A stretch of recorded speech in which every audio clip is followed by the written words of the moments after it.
Welcome back. Just 1 week out from the midterm elections and the Fox News power rankings showing much tighter than expected races in Texas and New Jersey. Very surprising. So could the incumbents in these two states lose their seats? Joining me now with our midterm panel, Democratic strategist Antoine C. Wright, Executive Director for the America Rising PAC, Alexander Wilkes, and former pollster for the Trump campaign, Jim McLaughlin. Nice big panel on a Tuesday morning, guys. Thanks for coming in. Antoine, going to start with you. Sure. This is deep blue New Jersey.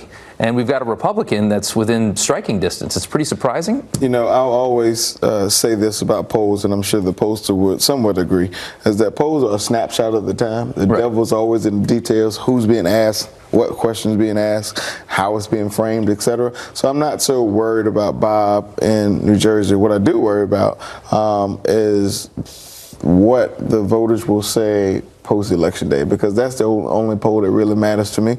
Bob is a wonderful senator. I think the people in New Jersey appreciate his service. He had a bump in the road. He's overcome it, and I think he's overcome his bump. Bump in the road, huh? He's overcome his bump, and I think he'll be fine on election day. Alex, we're going to talk to you for a second. I mean, he was accused of corruption. I think a lot of people still think that he is corrupt, and he just kind of got out of it.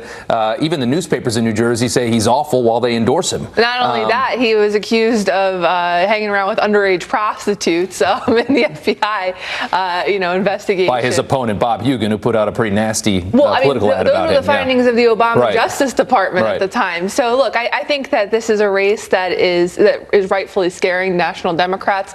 Chuck Schumer's Senate Majority PAC has dumped in about $6 million into the race. That's $6 million that could have gone to Claire McCaskill in Missouri and other competitive races. Right. And this is also really unique in the sense that what the Democrats are really counting on in New Jersey is that the bottom of the ticket is actually going to drive people to vote for Bob Menendez. So these congressional races, they're counting on enthusiasm from Democrats to drive the top of the ticket. But we also know that these congressional battlegrounds are tightening. So if that's their strategy.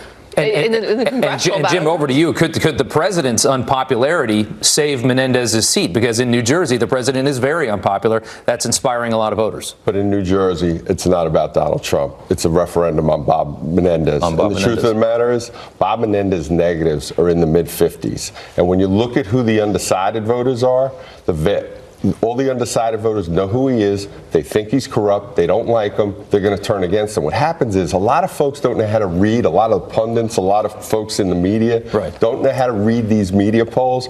When you are in the mid-40s, which is where Bob Menendez is right now in legitimate polls, you're in a lot of trouble. It's why Chuck Schumer threw in $6 million into that race. But just what you see happening on the Republican side is going to happen on the Democratic side. Democrats are going to go home.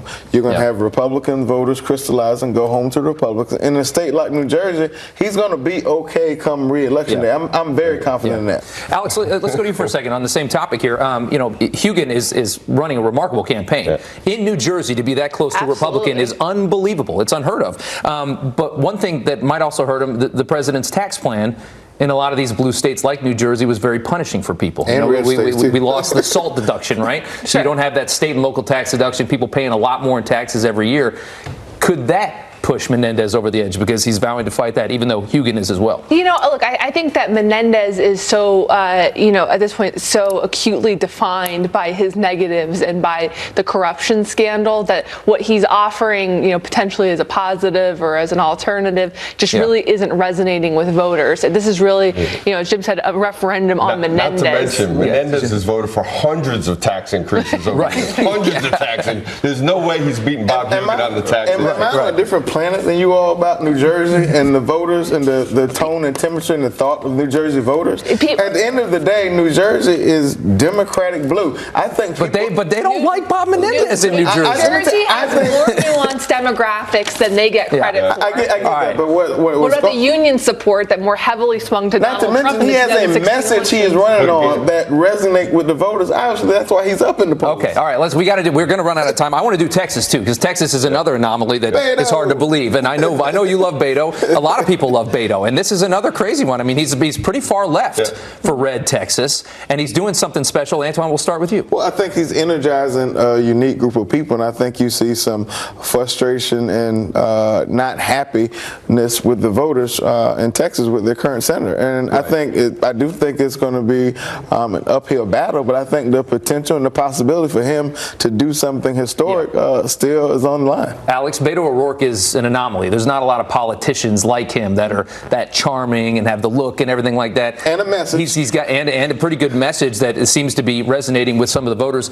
What do you think? Well, I think that that's actually kind of a problem for National Democrats in that he is hauling in massive amounts of grassroots fundraising, right? And that's taking away from dollars that would otherwise go. That is a critique from National Democrats of Beto O'Rourke right now, that he is pulling in all of this money that could otherwise go to more vulnerable senators. I mean, the Senate map for Democrats was terrible to defend this time. This is the same. It's another New Jersey. It's Beto's a very good candidate, and Ted Cruz is not, right? Beto O'Rourke has a message, but if you look at the last 5 surveys in Texas, Ted Cruz is all over 50%. And I've seen that in private polling. I think the race will be closer than what it probably should be for Texas, but Ted Cruz is going to win. Because Beto O'Rourke is out of touch with Texas. Okay. I don't think so, because you see the momentum and you see his support increasing. And so I don't see that as being out of touch. I think that's being right in the ballgame. All right. We got to cut it there. I was going to get some other things on there, but we don't have enough time, guys. We appreciate it. Good panel this morning. Jillian, over to you.